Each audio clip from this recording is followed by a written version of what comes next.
this is a very relatively short presentation. Do you have a plaque, please? And I'm going to hand this over to Dieter Brahma, who was the supervisor of Neil Mackenzie.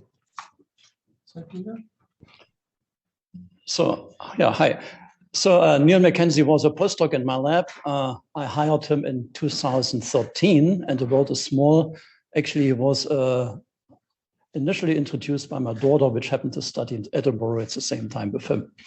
So, and he was really interested in our project, and we discussed, we wrote even a grant together, and we got the grant, a CIHR grant, and he was, of course, then more than welcome to join the lab and to our research and our joint research. So, so Neil was here, started in July 13. And as you can see from this first introduction slide, he passed away in January 15. So he was just 1.5 years in my lab. Neil was a postdoc, as I said. He was an excellent scientist. He was a part of the newly founded, I think at that time, CBR Knowledge Transfer Committee. And he was, as they said in Scotland, a real Highland guy. And he had an extreme strong passion for the outdoors. And as you can see, that was a typical Neil Mackenzie. In the snow, in the mountains, frequently came back with, boils on the arms or black forehead or something. So he was really in the outdoors extremely well. So, and for us, it was really in shock. So he died on January 11th with 2 friends, actually a PhD student from physics. She just, I think, submitted her PhD thesis at the time. Stephanie and Eleanor, she was a safety coordinator at the Province Health Care System. So they all died falling down a 600 or 800 meter ice fall, which was horrible, and they were glued together, and that was what unfortunately happened. So Neil was sending me actually literally 2 days before, on a Friday. So he died on a Sunday. On the Friday before, he sent me this message here. So we had actually our lab meeting, and we always discussed science and some little bit about the environment around it. And he felt inspired to write a little review for the knowledge finder system at CBR. And the title, as you can see, we shall fight on the benches, we shall fight in the labs, we shall never surrender. That was Neil. But unfortunately, we could not really continue this path. And I will just highlight, it's the last slide, very few segments of his approximately 1.5 page blog he submitted, and it was published in the CBR, and that you can get an idea what kind of thoughts he also had. So he was really also in philosophy. And so he cited Thomas Kuhn. So he was a research philosopher. And he essentially discussed the issue that we have at the end of the day, too much safe science. So as probably everybody knows, and the older ones know that best, if you want to write a grant and you want to get some money, so it's sometimes very difficult if you come up with something really new and unproven, and so it has to be always somehow fixed already. And that's obviously a problem which goes back decades and decades. And he cited this one. And that is a problem for new science, because then we're stuck always in the same thing. So if you're not allowed to do something new, so then we're stuck. And the bad thing is, and we see that now in this present world, when people say the science settled, that's a horrible term done by people which I guess are not in science, because science is never settled, whatever topic it is, even if it's a little bit itchy for some people. So another issue is, I mean, I was in that time as well, active, or still active. So in the 90s was actually a good time. The funding was going up, and we could, of course, then hire more PhDs and more postdocs. And there was really an explosion, essentially, of the number of PhD students. And I looked into the database. It was not only Canada, it was US, Europe, China, everywhere, right? Well, China was a little bit later. But essentially, we have an explosion of PhDs. in a way, I think we don't have enough work for them afterwards. So it's a really problem. So, and that was also what we discussed, now 8 years ago. So, and I don't know how to solve this issue. I think my personal perspective was always, I want to have at least 1 or 2 PhDs which replace me. I don't need 100 PhDs in my career. And I think that's not a good idea from my personal point of view. So, in this climate, we have too many, or at the end of the day, too many PhDs, all the masters, too many bachelors, but I think we don't have enough qualified jobs. So, and that should be a thought system for everybody. And that is something what Neil discussed with me and with our group. And I think he discussed it also with the CBR. So, and so in his memory, so we want to really give a prize for a very good student, postdoc related mentor, which can kind of continue Neil's legacy as a mentor by himself and as a free thinker. So thank you. Thanks, Peter.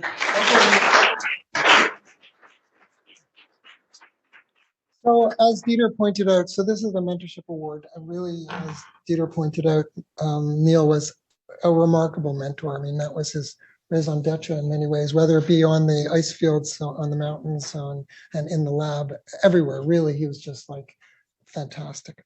And so every year we have this mentorship award. His parents and his family support this, and they've been here on some of these occasions, and they're not here right now.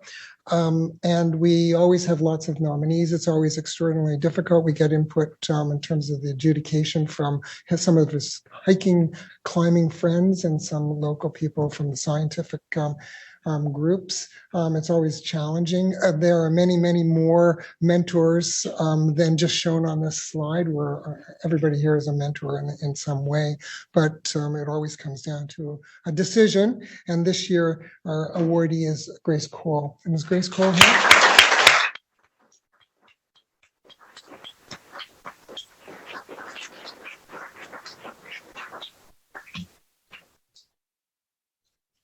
We do have a plaque and $1 million for Grace.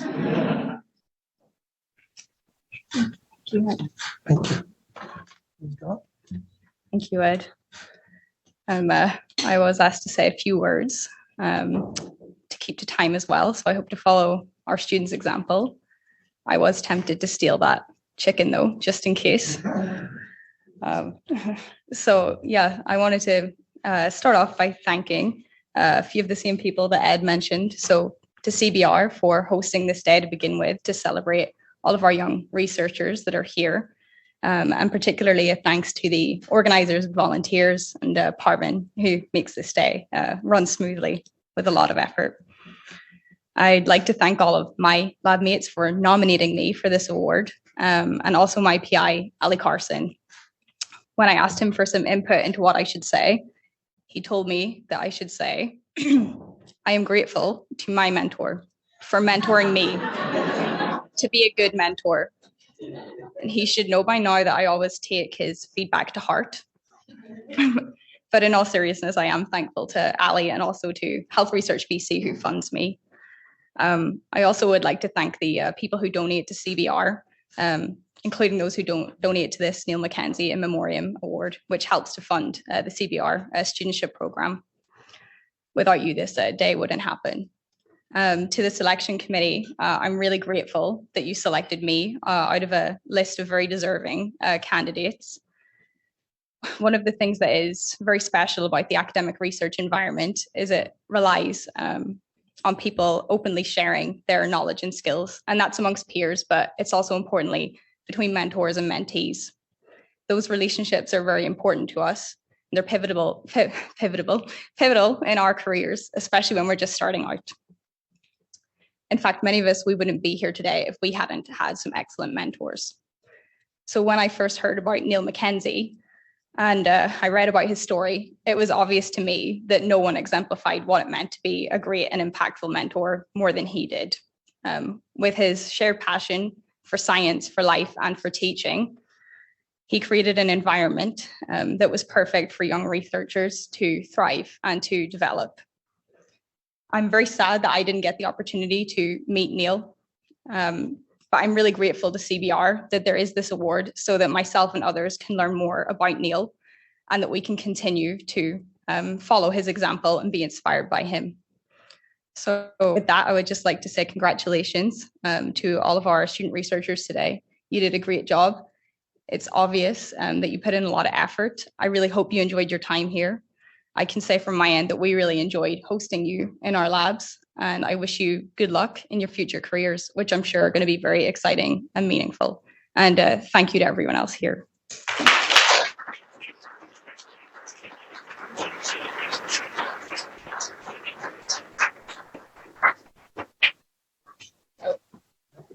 Thank you. There we go. 3, 2, 1. One more. 3, 2, 1. There we go. Thank you.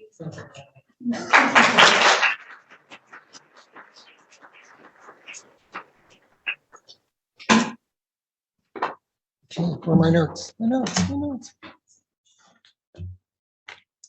Just in case you're interested, there is an opportunity if you want to donate that $1 million to the Neil Mackenzie Award. Okay, so next, it is a great pleasure to introduce Dr. Megan Smith.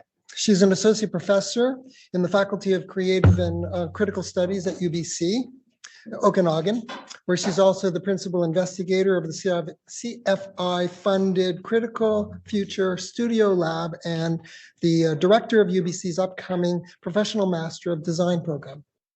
So Megan completed her PhD in contemporary art and graphic design. It's just like you guys, right?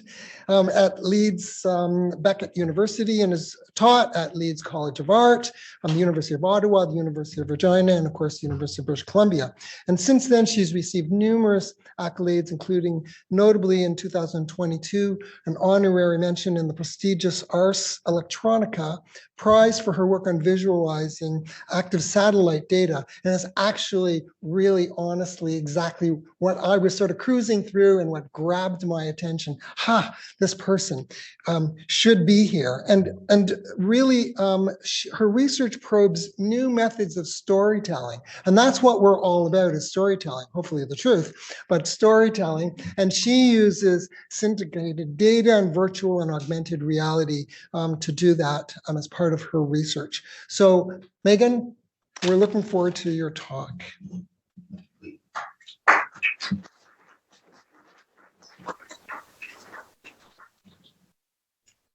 Yep. Okay, I'm gonna try to, we'll see if this works. It'll work. It'll work. It always works. Perfect. We just have to give us. We're up. And we're up. We're good. I think so. We'll come over there. Yeah. Perfect. Thank you. It's really nice to be here.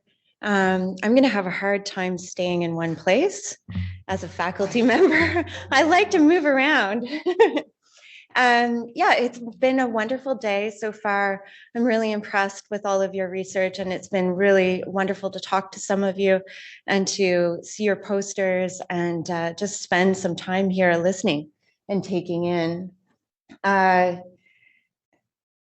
work in creative technologies, art making, engineering, computer science. I have no home. I'm one of those outlier students. When I was in your seat, I was like the weird kid in the art class that liked computer science. And I was not really well placed where I was, but I couldn't find a pathway into what I wanted to do very well in the academic system. So I kind of blazed my way through. And some of us in creative technologies, which is really a new field with many names, we're a little bit like Neil. We definitely agree that there aren't enough jobs in academia. But if you are passionate about what you do and you keep going with it, you're going to find your way into it. And I think that's really, I had this opportunity today to kind of show you some of that pathway for me. This is some work that I was doing during my PhD.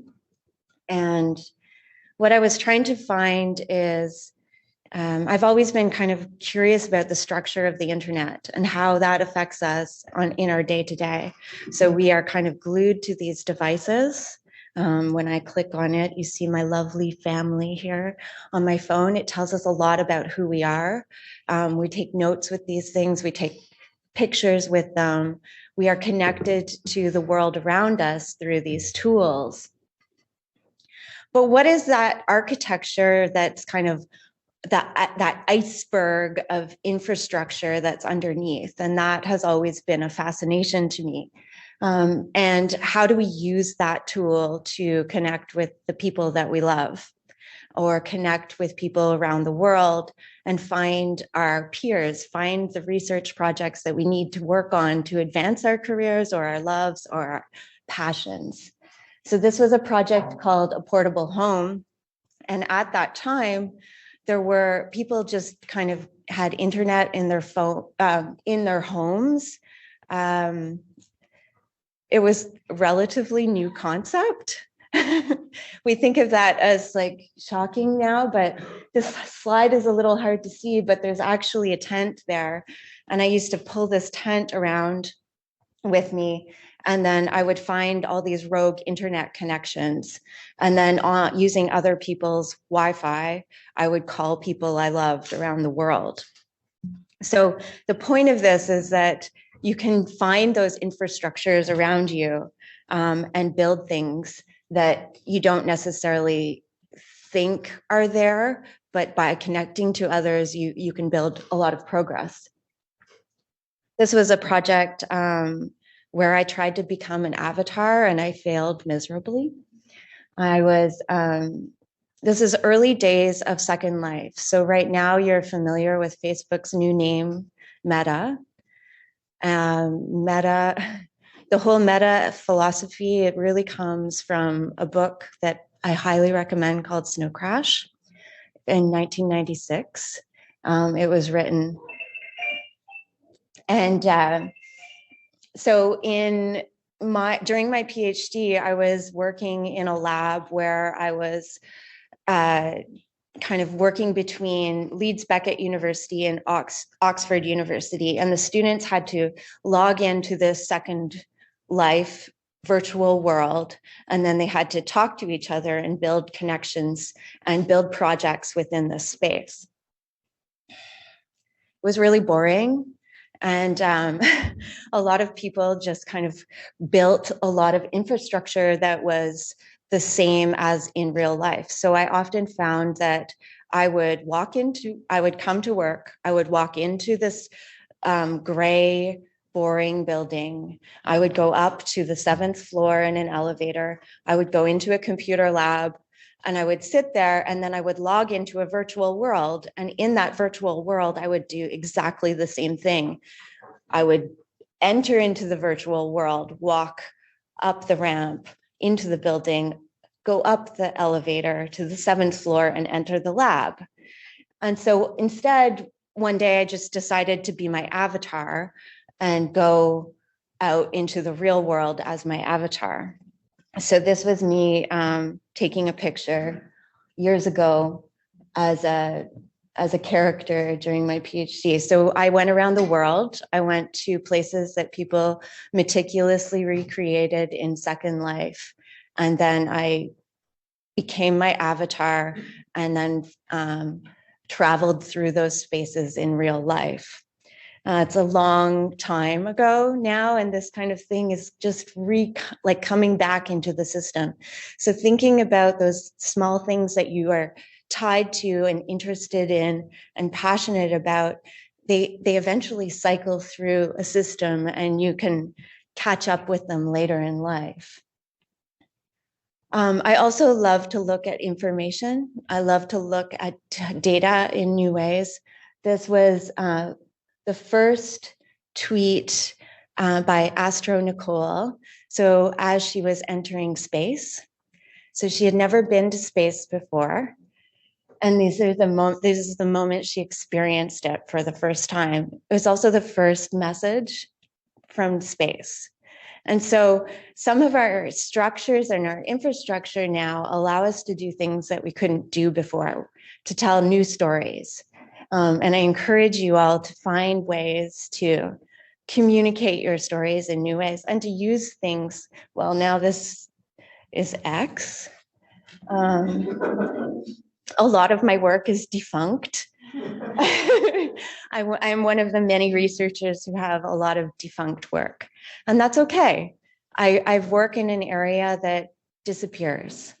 I take a lot of screen captures, and in doing that, I'm remembering moments. This is a pivotal moment. I also have this kind of critical idea of how we work in Western culture, which is quite linear, left to right, up to down. We need to shake that up quite considerably in order to innovate. And so if we want to innovate, you're right, the jobs and the funding necessarily isn't there. But you can push through, you can figure it out. And so there's a little bit of this is essential in your work to move your way up through the channels and to kind of build new infrastructure that allows you to be more creative. So this is a linear journey that I did called Riding Through Walls. And on this journey, I traveled. Every one of these little dots is a stop, is a photograph in Google Street View. So you can go to the Riding Through Walls website and like zoom in on this map and open up any of these images. So what I did was I biked through Google Street View across Canada from my studio in Regina on the stationary bike. So as I pedaled, I had it synced so that as I measured my wheel, it's basically the early Peloton. When you release your research out into the world and then big companies make money off of it. So I biked in real time all across Canada. And what I discovered out of that are quite a number of really incredible things. I looked at over 600,000 image tiles in Google along that one route. And so Google map systems, they are these big cars. Many of you have seen them. Many of you have thought after they went by, oh, I should have waved or I should have done something that was a little bit more animated.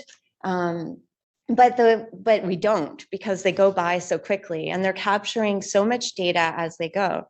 And so when I was going through that system and looking very carefully at all of that data, I could find the human element within that system. So a lot of the work that I've kind of started to do over the last decade is to not take the traditional tools that are provided for us as the only method to make new work, or to look at those tools in more creative ways, to break out those systems.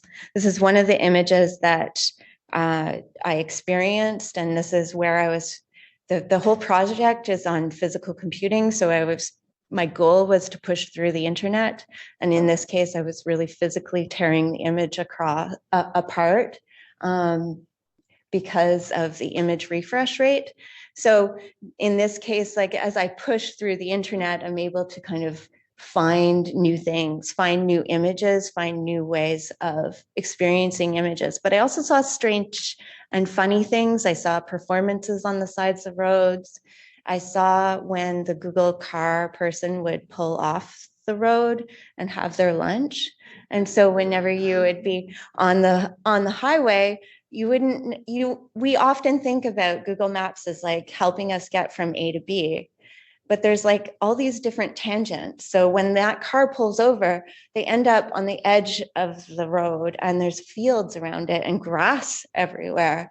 So there's no, those are moments where there are humans in it. So I encourage you all to kind of remember your humanity, remember the people next to you, and insert that humanity into your research. Also find the people that you love. This is my uncle. I found him in Google Street View as I cycled across the Trans-Canada. And it really was amazing to me. And I didn't, I kind of knew that he was in that area, but I wasn't sure that was him. You know, they do blur out people's faces, not everybody. If you see a school bus in Google Street View, that the algorithms do not catch for blurring in vehicles that are above the standard height of a car. And so any children's faces in school buses often are not blurred. My uncle, I discovered was my uncle because as I biked past, I turned around and looked at him a little closer and I recognized the coolers that come to our family reunions with my aunt's cookies in them.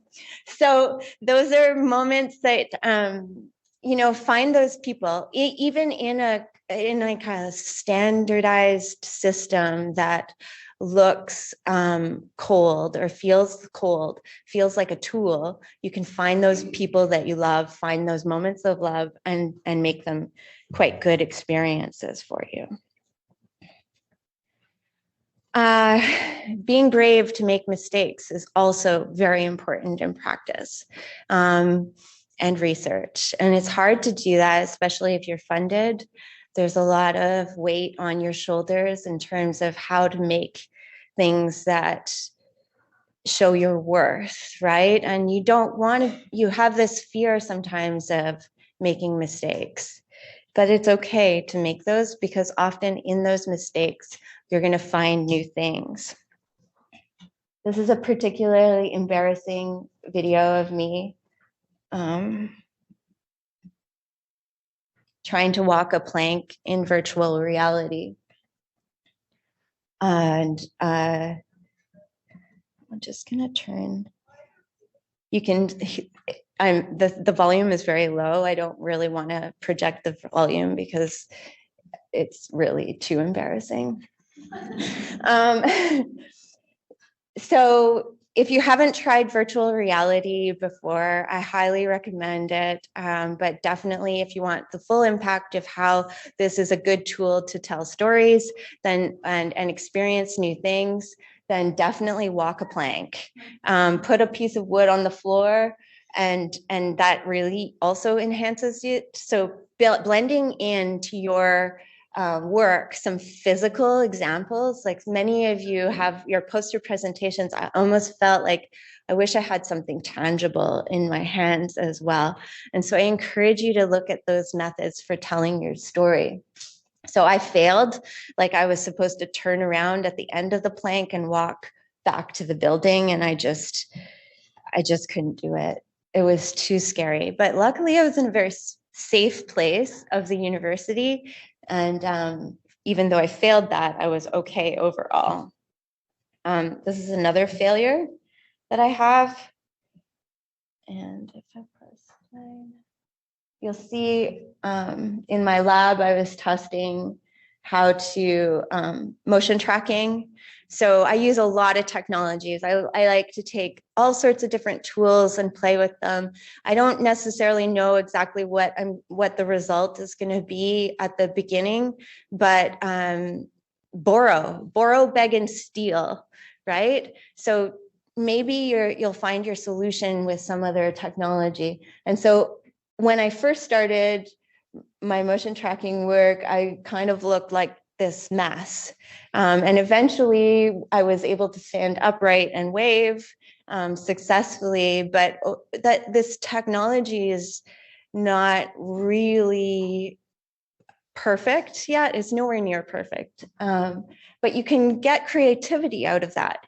You can learn from these tools as well about alternative ways of thinking about things. alternative methods. And you can also think about you might learn something that is something that you hadn't thought about at all before.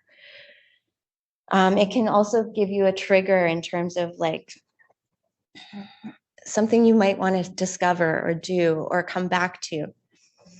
So the pre-Ars Electronica honorary mention, as talked about earlier in the bio, it's a big, big prize for people who work across art and science. So it's a very big honor to receive this, and I'm going to show you a little bit more about the work we do on it. But I want to just bring these thoughts to your head before I get into that. So there's this acronym, DIKW. Acronyms are horrible. I find it so hard, like especially if you're a new person into the space. So, but they do serve a purpose every once in a while. So there's this like pipeline that if you have a bunch of data, that leads to information, and it leads to knowledge and then wisdom. So we learn from all of that. I don't know, like sometimes it's not the right way to go about research, design, and making, though, thinking about that linear pathway. If we think about all of the data that we're collecting right now, like it's just massive. There are climate change impacts that we have to address with the amount of data that we're collecting as well. And then we also need to think about the ethics of collecting all of that data and what we do with it. And I'm also curious about, how we're using or who those companies are that are going to be using machine learning and AI to unpack all of that data, and what the university's role is in terms, and your roles, and as people moving into the future of listening and thinking about that data and how you can use it for your own advancement of your research, but also how you can affect the future of our world with it. Does anyone know what this Latin sentence is? No? Touch me not. It's sometimes used in the medical field for organs that you are not supposed to touch, right? So very delicate organs. I think data needs to be considered in this way as well. So when we think about how data is used, many of you will have watches and use Strava, for instance, to track your runs. We've already discovered that Strava mapping in the wrong hands can lead to populations being bombed, right? We know that data, that what we think of as something good that we're designing and making, can have a bigger impact. So when we kind of like build something, we have to really critically understand what we're doing and then share it in safe places so that people can rise with questions and ask us some of the things that are relevant to them, bringing in their own life experiences as well. This is just a diagram of some of the research that the pathway and the illustration of how I built All the Stars We Cannot See. I did that, All the Stars We Cannot See, with one of my PhD researchers. Her name is Gao Yujie. She just passed her PhD last week, actually. So what you're looking at here is an illustration of about 21,000 active satellites circumventing the globe. Does anyone know what the green line is?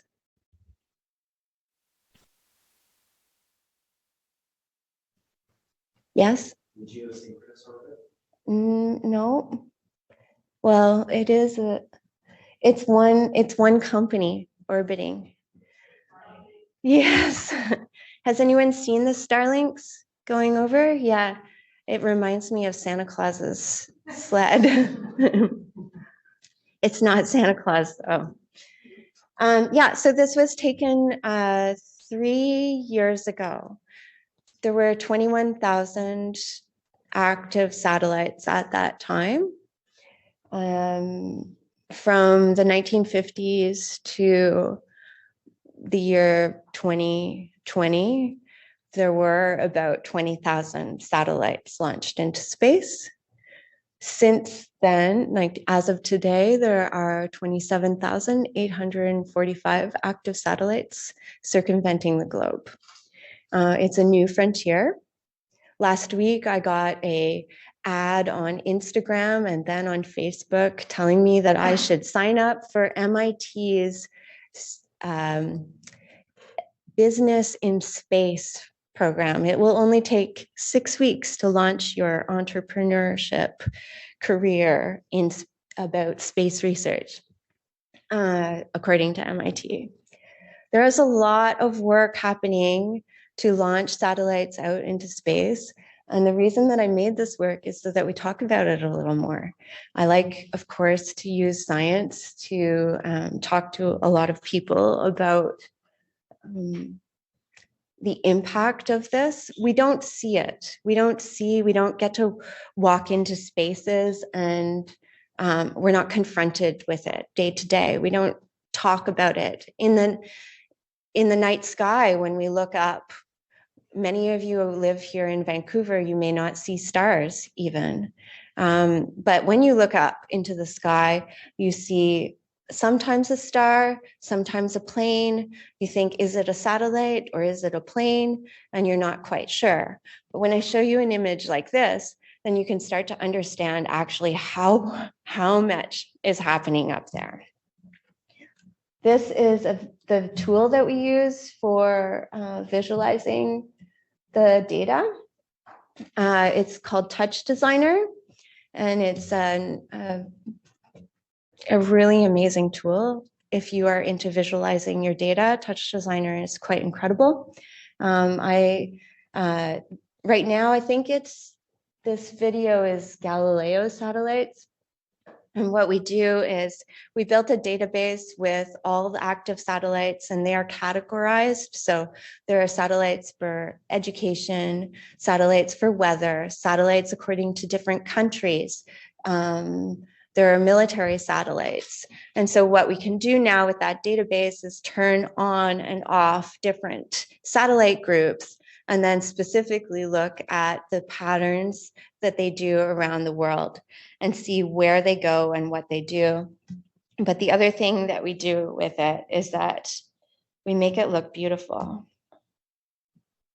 The reason I make it look beautiful, and I wish you can look at these later if you want like more saturated images, is that we want people to think about the satellite data and actually talk about it more. If you go home and tell somebody tonight over dinner that you saw a visualization of 21,000 satellites and that there are actually almost 28,000, I will have achieved a little bit more of my storytelling capability.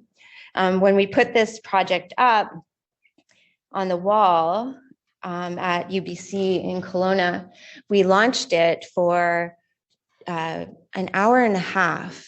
And what happened was one person came in saying, "What's going on in this room?" And then they took an Instagram photo, and then we had hundreds of people flooding into the space to see what was going on. And the thing is, like, it's not just a small scale screen. So we've put it up on a 30-foot visualization. So you are fully immersed in this experience when you're seeing it. There's some nerdy bit to this as well in terms of data processing that we did and like the way that we compress satellite data. And that's part of the prize that we won, which is that we package latitude, longitude, and altitude into RGB. So each pixel has RGB values, and you can put data into those values, and then you can compress large amounts of data into very small packets. And then you use those pixels to move across the screen. and visualize data of satellites in very different ways. I'm going to show you, I have a few more minutes. So I thought I would show you something new, which I haven't shown anyone else before. This is just the beginning of a new project. And for this work, I'm looking at data. Again, this data is coming from the Government of Canada. And what I'm doing is I'm using ChatGPT to compress the data from the Government of Canada information on climate change. And then I'm taking that and building models so that I can push it into another AI tool to construct visualizations of that data. And these are the images that are coming out of it. So these are predictions for 2054 in Northern Canada. And you can see what's happening. This is in particular looking at permafrost melt in areas of the Yukon. So we're kind of drilling down with government data. So use your syndicated data. If you don't have access to data, our governments have wonderful access to data already. So pull from that, and you can build some incredible things with it. I'm not entirely sure where we're going with this. It's very early days, but there's some quite stunning images that are starting to come out of this data, and it's really generated by what our world is predicting for these areas. So once I create these images, I can take them to the communities in which they will be most affected. And hopefully we can start to talk more about the spaces that we can't get to. I want to finish by reading you one small section from, this is called Living in Data by Jer Thorpe. And he says that it might fool you into believing that the path we're on is a predetermined one, that the way in which we are being carried along its course is the only way we can go, that its history could be drawn with one clean line. To tell the real story of data, or you can insert your own research there, is to speak not only of the big topics. To get the whole picture, we need to visit the smallest creeks and brooks and streams, the places where the story bubbled up a century ago, and the places where we can find new stories just beginning to flow. Thank you.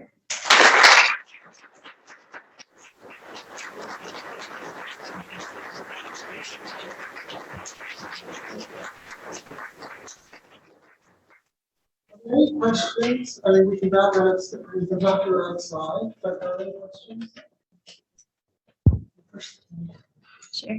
Hi. Hi. I have a question and a comment. The comment would be that personally, can speak for everybody, but I think we are very rarely exposed to these types of talks, at least in the program I'm in. It was the first time. So I wanted to say thank you to CBR for thinking, in this very open-minded way in terms of the speaker invitation. And then I had a question about one of the things you said on your slides. You had a question, how do we drive the AI future? And then I remembered one of my procrastination moments on Twitter, and I read somebody say, oh, right now it seems like we're living in a time where people are still required for those very basic jobs. Like in warehouse, it's very hard to train some sort of AI-powered system to correctly pick an object. But then AI is really taking over creativity when it comes to TV shows, scripts, arts, and movies. And your latest case that you showed was climate change. I thought is very unique because it's the first one that I heard about where this whole creative, artsy AI tool was used with a data-driven approach. But I was wondering what you think about this whole creative space, which is this very unique human experience being taken over by these tools. I think that the creative space has changed significantly in the last 2 decades, and you're all part of it now. You know, you may not think of yourselves as creatives, but you probably take photos with your phones. Many of you, maybe you consume more than you actually produce. But the fact that we all can pick up a phone and write a little message to a friend and make them smile, or send an emoji, or send a photo of where we are, that puts us in a much more engaged creative space than we were in before. And that's because we are situated in an economy that enables that, right? But overall, the more access to tools, we see this rise in creative culture.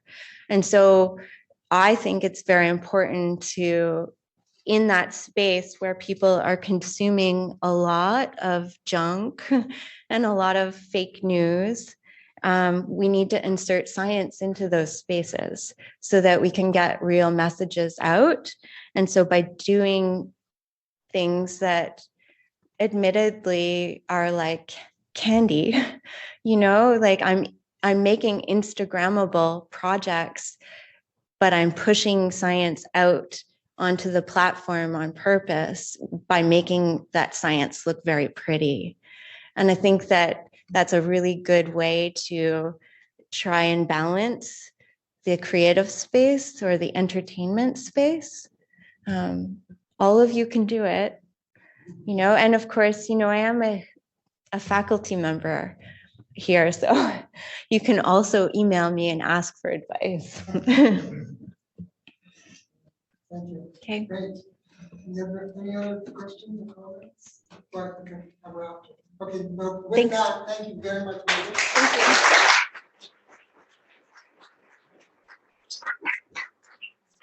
you. I'm not sure what's in.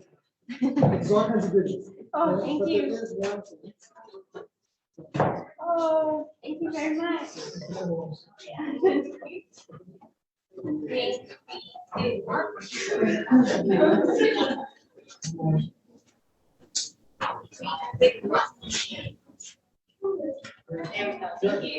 Don't go away. Okay, so before we go out and drink and eat, man your posters, right? You have to be at the posters for judging. Anyway, okay, so make sure you're at your posters. But before the students go, all the students have to come up here for photos with you. Okay? Going up here somehow. Push together.